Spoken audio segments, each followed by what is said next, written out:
let me ask you something. Why does it feel like something is broken? Like something's off? Everyone's pointing fingers. Blame feminism. Blame men. Blame culture. But what if they're all missing it? What if this isn't political at all? What if this goes so much deeper that politics can't even see it? Because here's what I actually think is happening.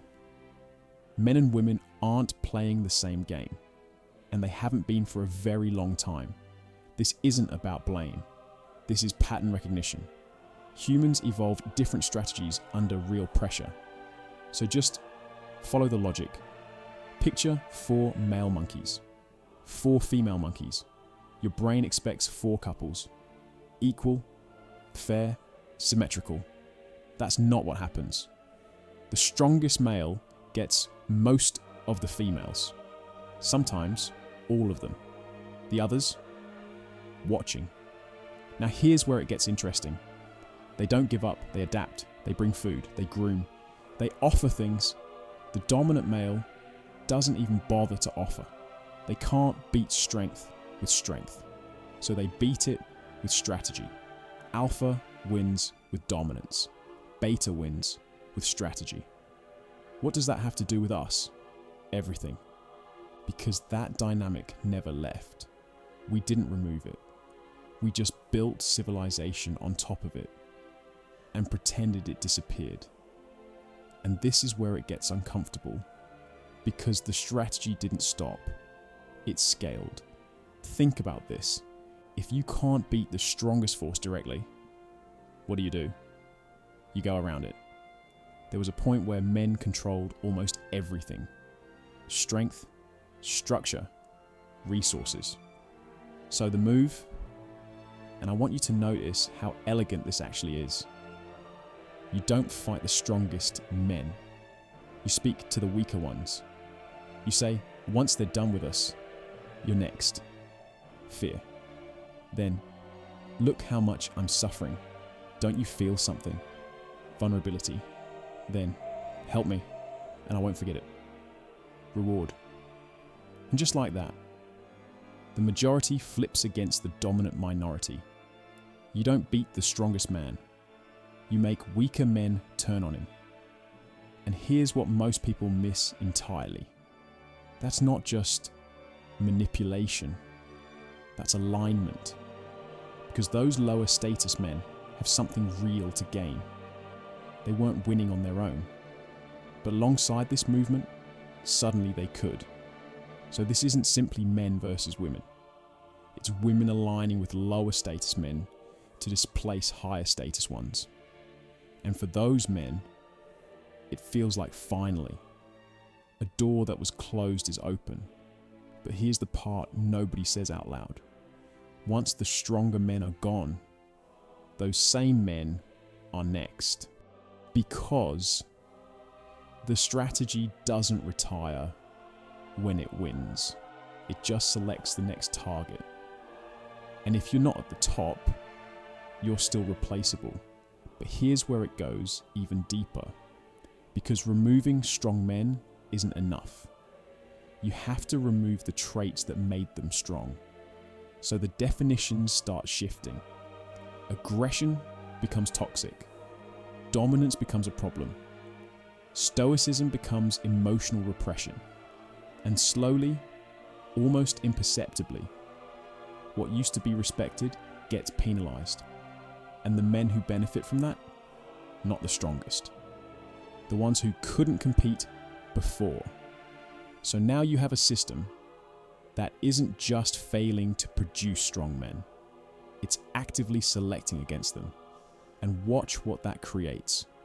The definition of a good man changes. Used to be strong, stoic, competent, decisive. Now it's soft, agreeable, safe. And some of that is genuinely better. I mean that. But here's the trade-off nobody names. One side plays direct, the other plays strategic. And when those two approaches collide, it was never a fair fight. Now zoom out, because this isn't just dating. Workplaces, universities, media, politics. The whole rule set changed. Less direct confrontation, more feelings, more consensus. But conflict didn't disappear. It just changed form. Before, I disagree, let's argue. Now, you made me uncomfortable, you're out. Ostracism replaced debate. Exclusion replaced opposition. And sit with this for a second. You don't have to win the argument anymore. You just have to turn the room against the person making it. So betas couldn't win physically. So they built systems, laws, norms, institutions. And for a while, it genuinely worked. Stability, structure, balance. But then, it overcorrected. Now strength looks suspicious. Hierarchy feels corrupted. Competence gets reframed as control. And what that produces is leadership that looks right, but doesn't feel real. Men in positions of power optimize for perception, not pressure. And I'll be honest, that's not something I respect. Not because those men are bad people, but because it's hollow. All calibration, all optics, all saying the right thing in the right room.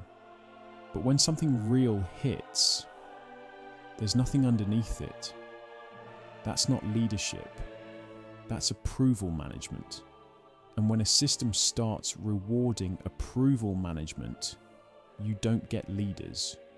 You get performers. And here's where it shows up in real life. You've got men who genuinely don't know what being a man means anymore. Not because they're weak, but because every signal they've ever received has been contradictory. Be strong, but not that strong. Lead, but don't make it uncomfortable. Be confident, but make it feel safe. And on the other side, women genuinely frustrated with the men they have access to, while living inside the exact system that shaped those men. Everyone played a part, culture, media, institutions, all of it. But it creates a loop that just keeps repeating, and nobody's actually addressing the loop. And then social media walks in and turns the dial all the way up. Because now women don't just see the men around them, they see the top men globally, athletes, founders, influencers, men who've optimized every visible signal, and biology doesn't get the memo that it's curated. Attraction doesn't adjust for the algorithm, it just responds. And here's where I think this is actually going. Systems don't stay in balance forever, they correct. Sometimes from the inside, men pushing back, getting more assertive, more extreme. That's already happening, and you can see it. But there's a second path that's less obvious. When a system suppresses something long enough, it creates a vacuum. And vacuums don't stay empty, they get filled by whoever still carries the traits the system tried to eliminate. If you stop producing strength domestically, you don't remove the need for it. You just import it from somewhere that never stopped valuing it. That's not a prediction. That's just how selection pressure works. So what's the actual problem?